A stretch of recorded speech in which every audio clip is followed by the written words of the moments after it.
My name is Maria Harwell.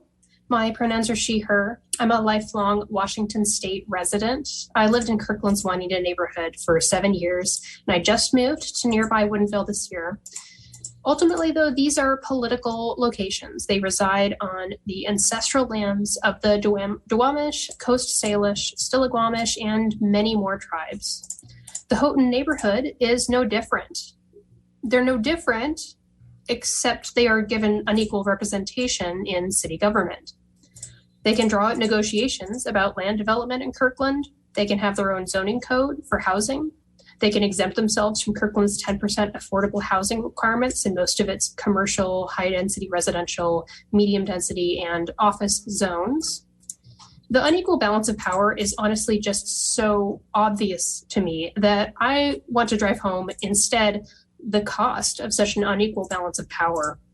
The cost of human life when you let one neighborhood abstain from doing their part to provide affordable housing.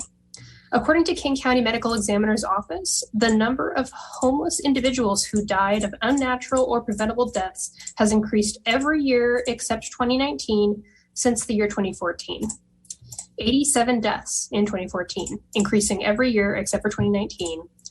King County is now up to 176 deaths in this year as of December the 2nd. If you're curious about Kirkland's numbers, 10 homeless people's deaths in Kirkland have been investigated by the King County Medical Examiner's Office since 2019. Unnatural and premature deaths that could very well have been prevented were these people given affordable housing. The city of Kirkland has a responsibility to be a part of the solution to this area's housing crisis. And as long as HCC exists, it has every reason to continue to hinder rather than help our efforts. I am absolutely saddened that the HCC continues to vote themselves into continued rule again and again, so they can continue to obstruct critically needed housing in the midst of such a crisis. The greater Puget Sound area continues to grow, but we do not have enough affordable housing to house everyone. Houghton Community Council says it's needed so that their voices can be heard by the city. How do you think the rest of the city feels? But if every neighborhood was given such a council, how much affordable housing do you think would actually be built? The truth is, the city council is the best and most fair structure of democracy that we have, giving every voter the same voice equally. Sunsetting the HCC is vital so we can work together fairly to meet the housing crisis and all crises together as one Kirkland. I support sunsetting the HCC. Thank you for your time. Hi, everyone. My name is Tara. I have lived in Kirkland my whole life, and I am strongly in support of sunsetting the HCC.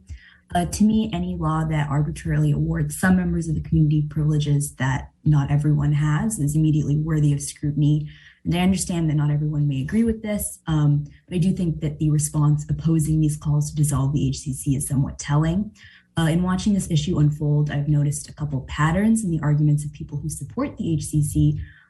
First of all, the idea that the city of Kirkland has some kind of obligation to uphold the contract they made in 1968, when in fact RCW 3514 is not a contract, it's a law. And as I'm sure everyone here is aware, laws can and do change over time to suit the needs of the people they affect. I also see a lot of people claiming that because Houghton residents have already voted to keep the HCC in place, it would be undemocratic to interfere with the results of that vote. In fact, what is undemocratic is limiting that vote to 10% of the city's residents when the results of the vote impact us all.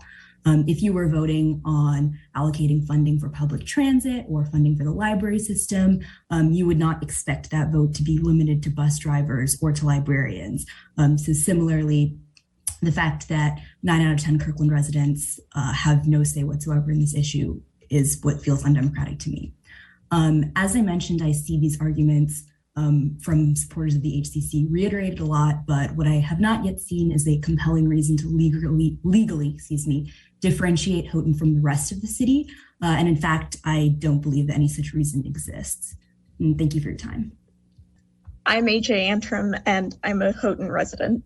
The Houghton Community Council represents a fraction of Kirkland, just 10% of the population, and provides those few people with significantly more power than every other Kirkland resident. Moreover, as part of that 10%, I can confidently tell you that Houghton Community Council does not represent my interests, and I don't feel heard by any of the community council members. Overall, only 3% of Kirkland has actually voted to reauthorize the Houghton Community Council, and yet the Community Council's veto power is used as a threat. It allows that 3% to force Kirkland City Council's hand as the Kirkland City Council tries to maintain some sense of equity across the city.